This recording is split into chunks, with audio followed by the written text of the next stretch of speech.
All right, guys, what's going on? Today I'm going to break down another sales call.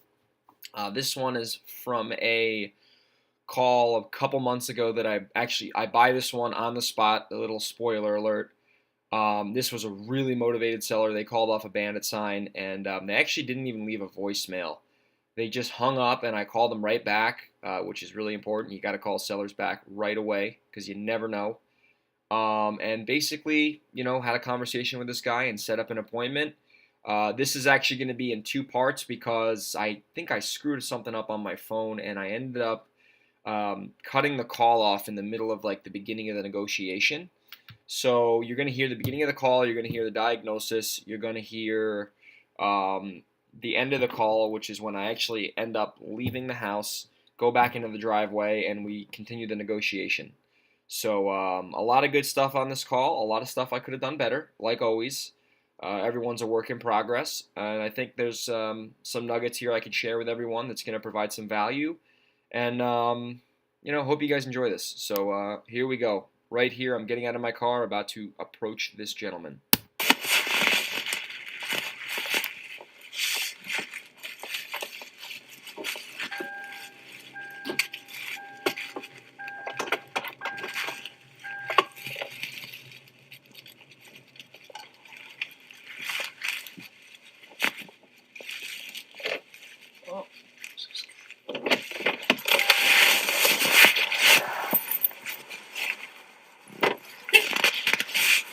How are you, man? Hey, how you doing? You're Greg? Alex? Huh? I'm Greg. Nice to meet you. Nice to meet you, man. Yeah. All right. Gone. We're here? Yeah. Cool. I'm sure you'll already researched it a little bit. Did a little bit of homework, yeah. Can't blame. It's pretty much 1 full acre. Okay. Majority of the property's in the back. Okay. It's a little narrow, but it is what it is. Okay. It's gonna need work. Sure. That's Yeah. fine. I'm into it for about 100 right now. You're into it for about 100. So right away, guys, this is not your typical seller. I mean, this guy right away knows the deal. He starts telling me information right away. I haven't even set an advance agreement yet. I didn't even say anything. The guy just starts talking right away. So I know right now this is a sales call that's going to be something that I have to capitalize on because there's going to be a problem and there's going to be a way for me to solve this guy's problem. I'm not trying to steal his house. I'm not trying to think about money. I'm trying to think about value, and solving a problem. So right away, though, this guy, starts talking, starts sharing all this type of information. And you'll see in about a couple seconds, I'll actually set an advance agreement right away, kind of reset the whole outcome, the whole expectations about this call, and continue the sales call throughout the whole entire process. So let me go back and. So it was bought 2 years ago and then dropped out. What was the intent behind the purchase? He wanted to move here and live 5 doors down the street from me. Man had dementia, dying of cancer. Oh, because you guys got the same name, right? Mm-hmm. Yeah. Okay. Basically, he thought he was getting my kids off the bus. Not a fucking chance. No. So I'm the only one that was his kid, and everything reverted to me. Okay. I still have to pay his debt. Still have to pay his debt. Yeah. Right away. Like I said, haven't even said the advance agreement yet. He starts telling me about debt, problems, pain, inheritance. This is a very motivated seller, and that's something I wanted to talk about real quick. Is that a lot of gurus say that inherited properties, and I kind of want to argue against that a little bit. Just because someone inherits a property doesn't mean they're necessarily a motivated seller. In fact, most inherited properties that I go on, I would say maybe 6 out of 10. Actually, probably more. I would say 7 or 8 out of 10. The sellers aren't motivated. They're siblings. They inherit the property. There's no real distress. And they just list the property with an agent. And there's not a lot of pain usually. But then you get those 3 or 4 ones that, there's serious motivation, like this case. But just because a property's inherited doesn't mean they're going to be motivated. And, you got to really see, okay, you inherited the property, but why is that a big deal? Why don't you just keep it and list it and then see where they kind of take that sales call? Yeah. Okay. Out of the estate. Okay. That has nothing to do with the house, though, right? No. There's no mortgage on the house. No, there's no mortgage. He bought it cash. Okay. So I just got to worry about paying debts. He actually owed me $50,000. I'm never gonna see. Yeah. I'm stuck here paying Is his what fucking it bills. is. Is what it is, man. Exactly. All right, so just to give you a little heads up how we do the appointments, like I said, I was hoping we could do a little tour of the house. Yeah. I'll check it out. If I can't buy the house for some sort of reason, I will let you know that this isn't for us. And then, I'll just be very transparent with you. Okay. And then after the tour, we can come back out here. We can sit here, have a chat. I'll see if we can do something for you. Okay. And, if you like the offer or not, would you be okay with just giving us a yes or no? Yeah. Is that cool? I'd rather do that now. You like? All right, guys. I'm not going to lie. Sometimes I have a tough time with the advance agreements because they're kind of awkward, especially, if you have a little bit of rapport right off the get-go. But this one I kind of nailed down right away. I just didn't really go right into it cookie cutter, like, got out of my car and set an upfront contract or an advance agreement. I kind of let him talk, wanted to feel out the situation a little bit. And then before we went inside and did the official tour, I set the advance agreement, and normally I didn't do the last part of the advance agreement. I usually save the "Are you okay with giving us a yes or a no?" before I make my offer, but in this case, I actually did it right in the beginning of the whole entire sales call and kind of set those expectations right away, which is something I need to do more often. But either way, I established the time frame, the agenda, and the next outcome or steps, and I ended up going a little negative. I said, hey, if I can't buy the house, I'm going to let you know. So you always got to stay a little bit behind your prospect. But either way, that's pretty much as simple as it gets with an advance agreement. Didn't do anything fancy, didn't use any slick, salesman words. Just kind of set the agenda of the sales call before we really dive into this one. Yeah, and time frame wise, if we could do something, what are you looking like time frame wise? 30 days.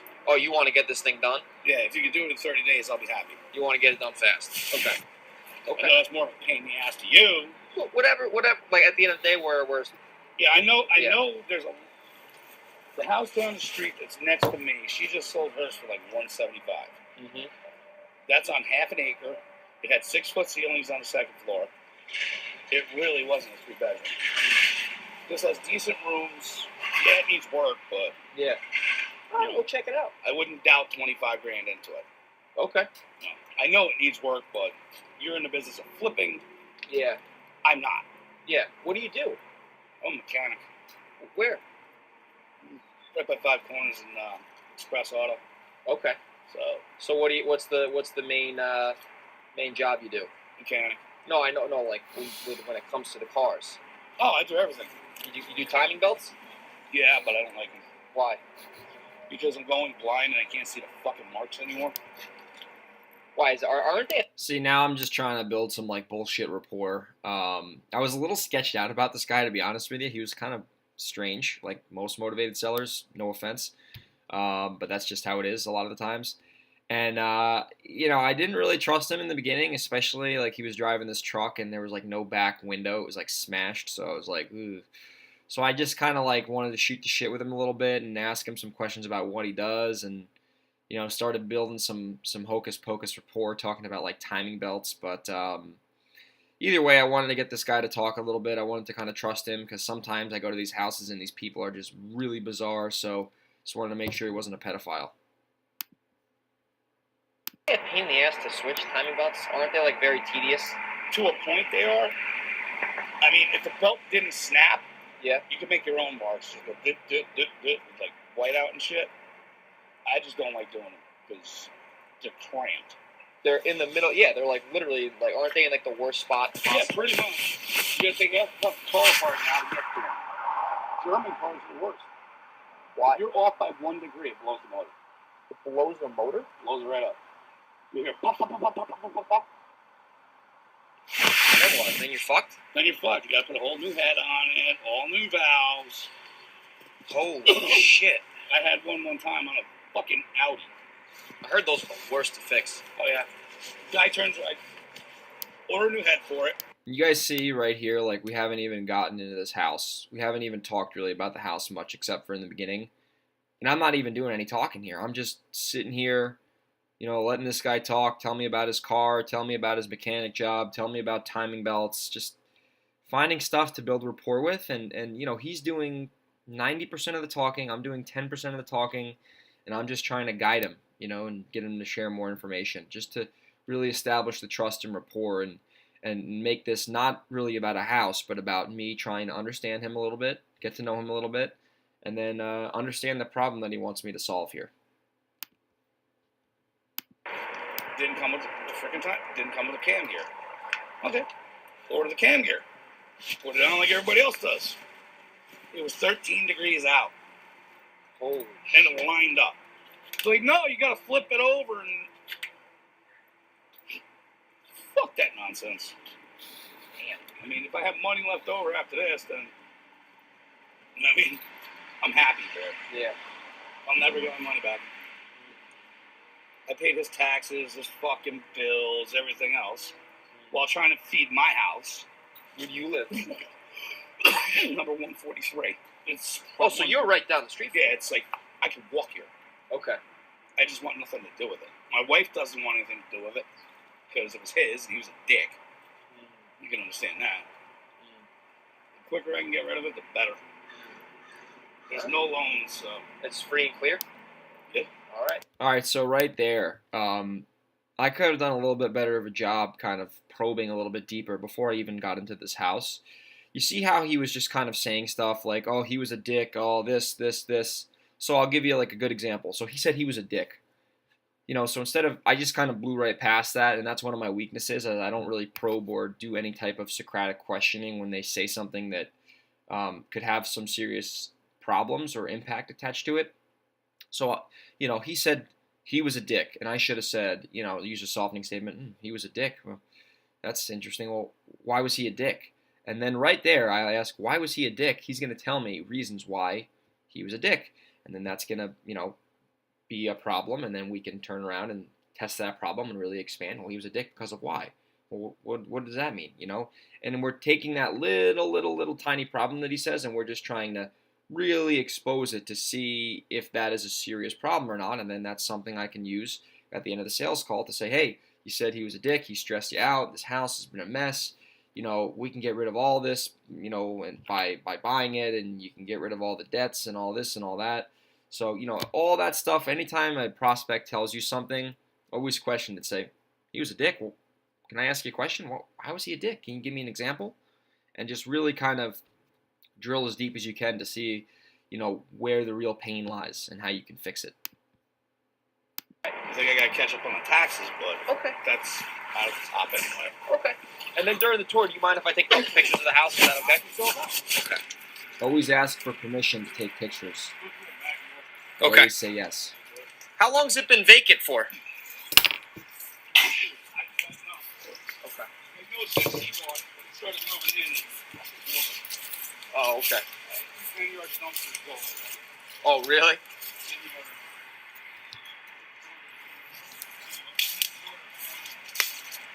I still got shit to go.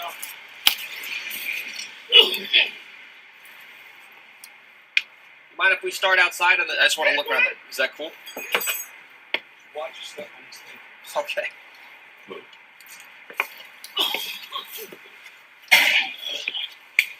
Now, what's this? The well? No. You don't know what this is? What is that? A chicken plucker. Chicken plucker? Yeah, I didn't know what the heck that was. Yeah, you throw a dead chicken in there and spins it, rips the feathers off. Ooh. Interesting. Yeah. He was fucking... A chicken plucker. WTF. No, he actually built it himself.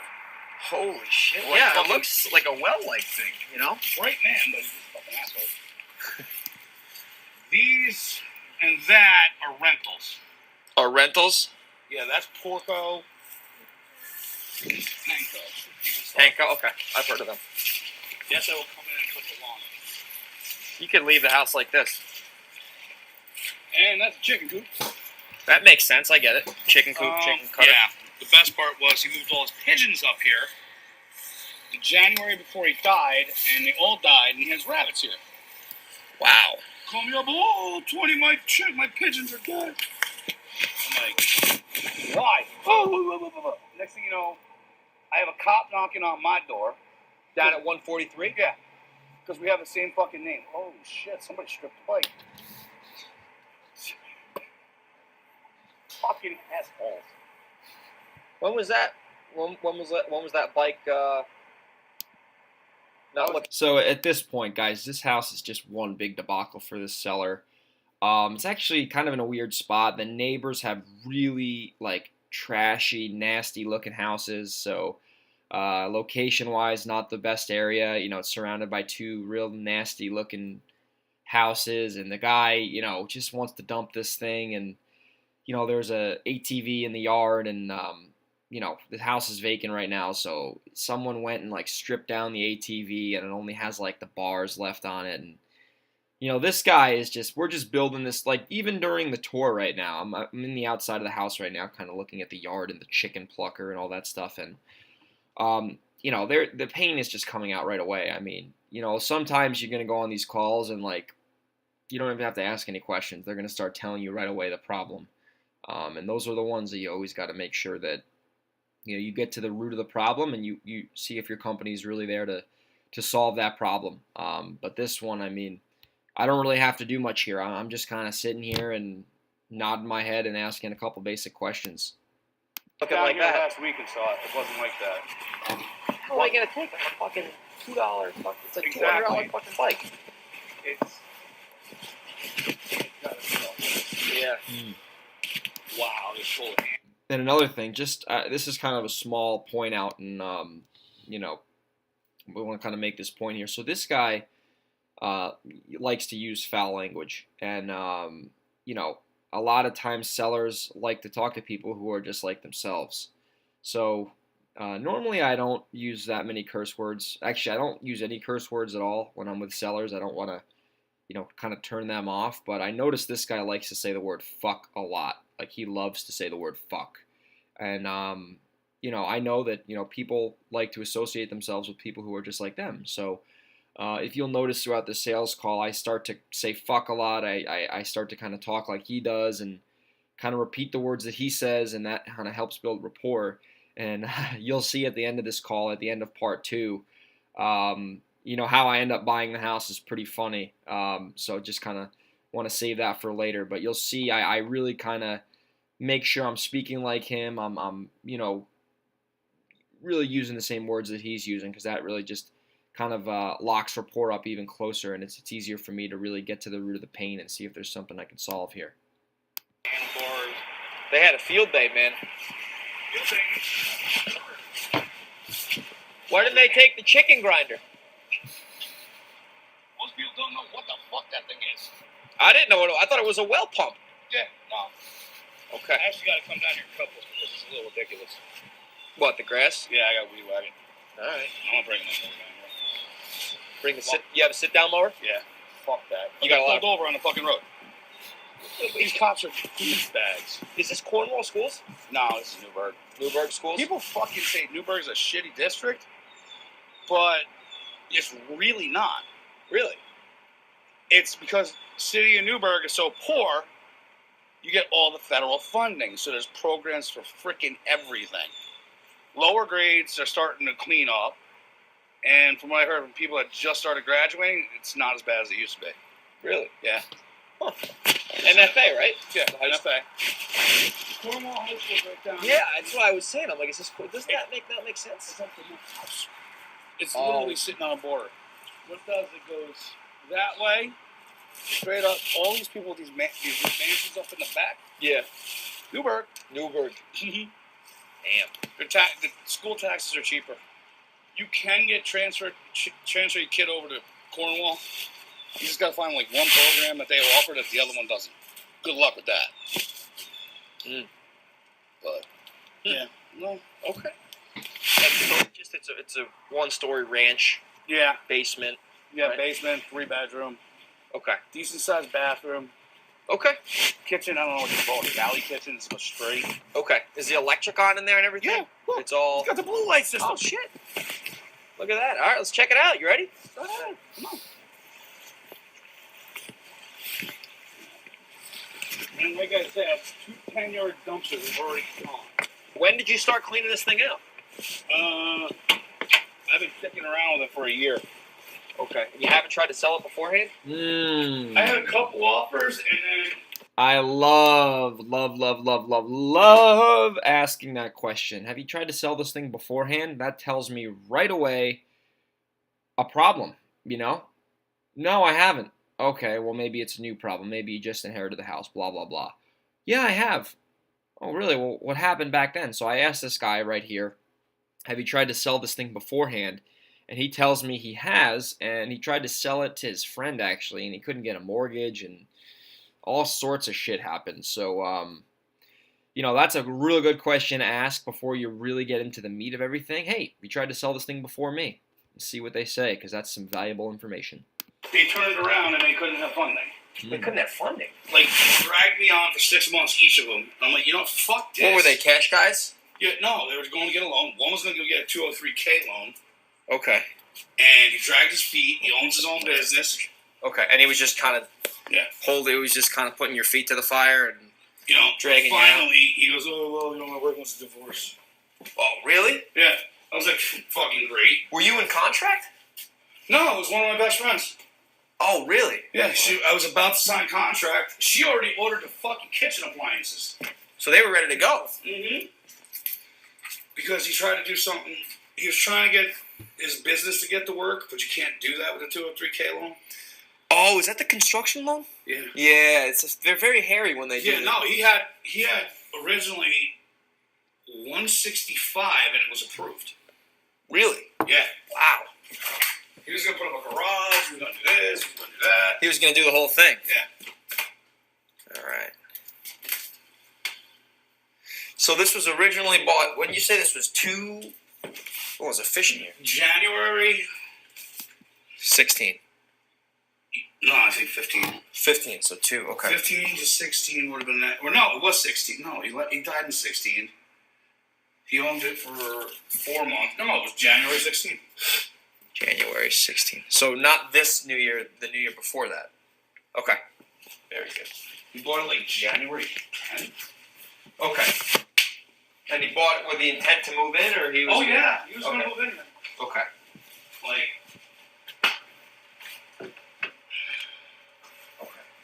Like I said, they're decent sized rooms. It's a nice freaking affordable house to run.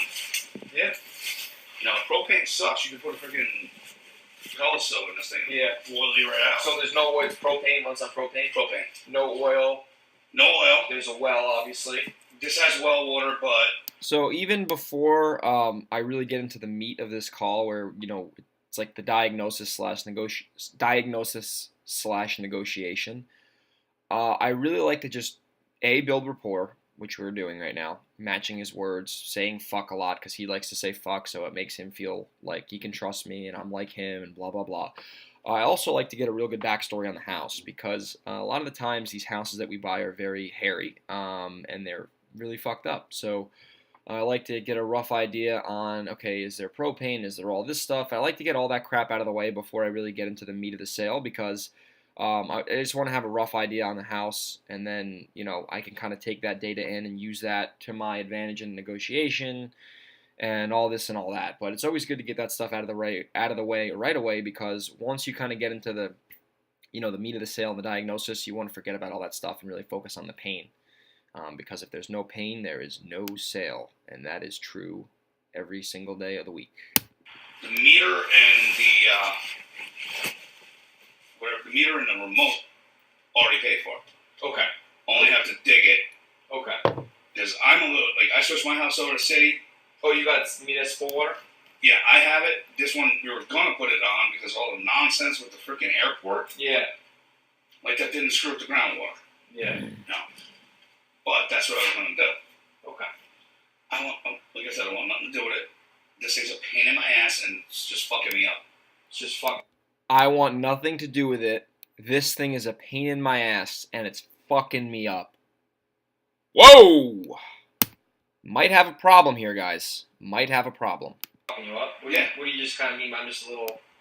When you say fucking it up, what do you kind of mean by that? When you say fucking it up, what do you kind of mean by that? See, right there, I ask an impact question. That's not, how is this impacting you? Well, it sort of is, but I'm just saying, you say it's fucking you up, that's a problem, number one. What do you mean by that? How is it fucking you up? Can you give me like an example? Impact of the problem. The house is fucking you up, that's one thing, but when you say it's fucking you up, how is it fucking you up? That's taking that problem and expanding it out to impact, guys. This is how you do deals. Source of a lot of arguments with my wife. Whoa! Yeah, she fucking hated him. So this house is causing all that. Yeah, causing a good portion of it. So I was like, all right, whatever. You said, fuck it, you gotta get rid of it? Yeah. I thought about renting it out. I'm like, what am I going to rent it out for? Then I got some asshole living down the street.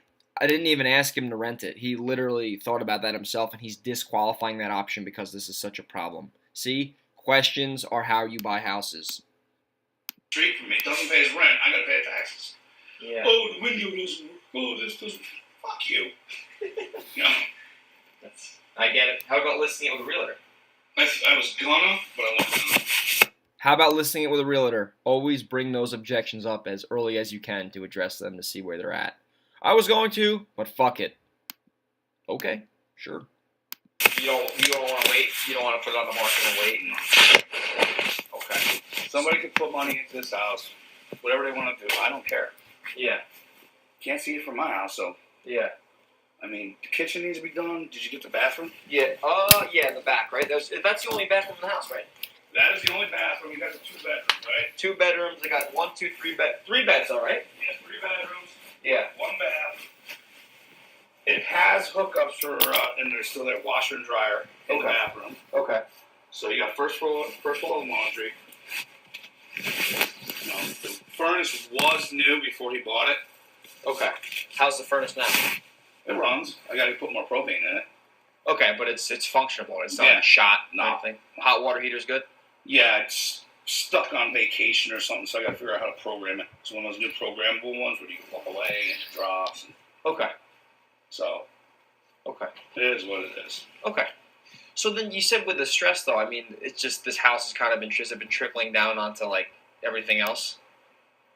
This thing is. Has the stress of this house been trickling down on everything else? That is an impact question right there. Stress of the house, problem. Has that been trickling down on everything else? Impact. He's telling me why this house is causing him all these problems. I don't have the time for this thing. You don't have the time for it. No. To maintain it and put it to where somebody's going to rent it or sell it, Yeah. I haven't got that cash in my pocket. So I'd have to wind up taking a loan against it, Oh, then you have to think of the equity line, right? take an equity line out, do the kitchen, do the bathroom, redo the floors, and hope to God I get all my money back. So you don't want to do that? No. Because I'd be the one hanging the cabinets. I'd be the one doing the bathroom. You don't want to just do that. You want to just kind of... So right now we're talking about possible options besides selling it to me. We talked about renting it. He doesn't want to rent it. We talked about listing it. He does not want to list it. And now we're kind of bringing up maybe if he rehabbed it himself and listed it on the MLS in the ARV condition. He's telling me right now he does not want to do that. So when you address those deal killers right away, you know, you're really getting to the ugly truth to see if you're going to be the best fit or not. So at this point, he disqualified all 3 of his options.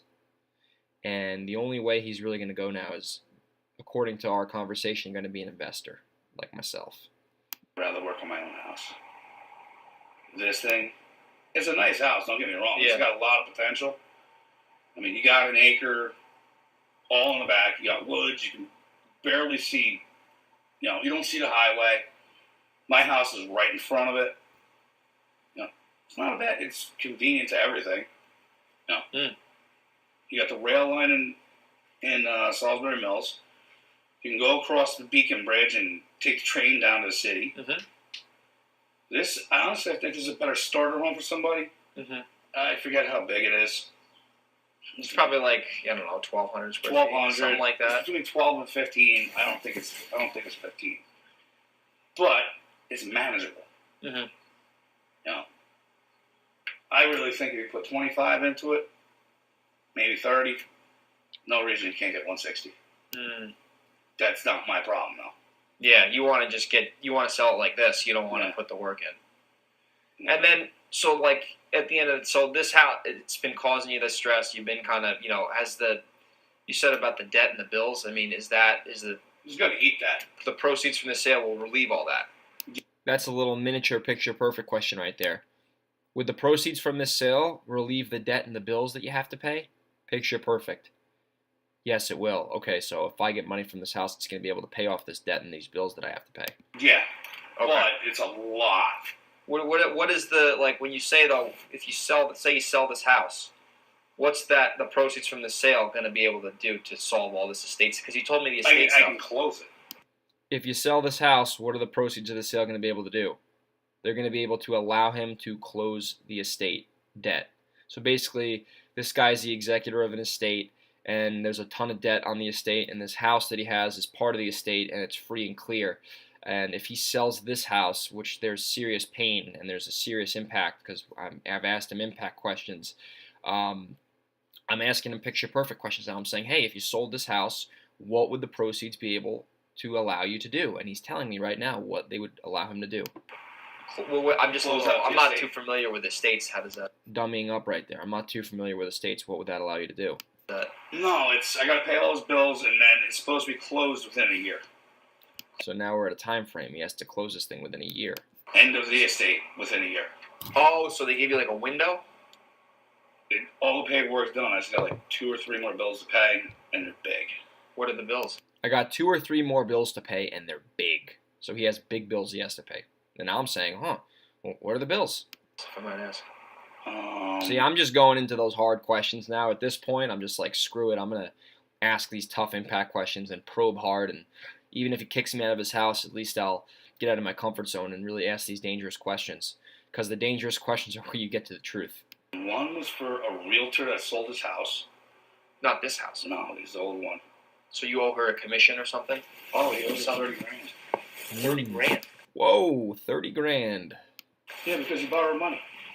So then he owes the realtor the 30. So this is, guys, this is a textbook problem show right here. I mean, this is pain at its finest. I mean, there is so many problems in this house.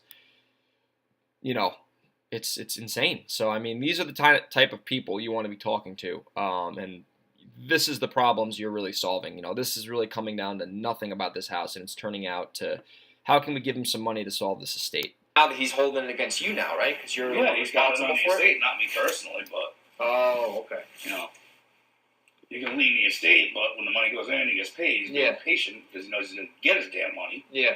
Shut the hell up. That pickup out there, that was $10,000. Another debt. There's a truck outside of the house that has a lien on it, and he needs to get the money from this house to pay that off. The one next to yours. Yeah. The red one, right? Yeah. So what's the deal with that again? He had a loan on that. So there's a debt on that now. So the broker, the car. Gates. I wound up paying it off. All right. So guys, that was part 1. This recording ended up got cut off. I took a picture with my phone and it cut off the recording. So that was part 1. As you can see, a lot of good stuff on that one. I mean, this was a really qualified prospect, number 1, which is probably the most important part. And on top of the qualified prospect, I was really asking impact and picture perfect questions right off the bat. I was basically just kind of probing and staying behind the prospect and not really doing any type of selling here. I was just asking some questions. So this is part 1. There's a second part to this, and I'll make a completely different video. Like I said, in between this part and the second part that I'm going to play for you guys, it got cut off, and that's really where the negotiation started. And I wish I freaking had that, but I don't have that for you guys. It got cut off, and the second part's going to be me outside going for the negotiation. So stay tuned. Hope you guys enjoyed.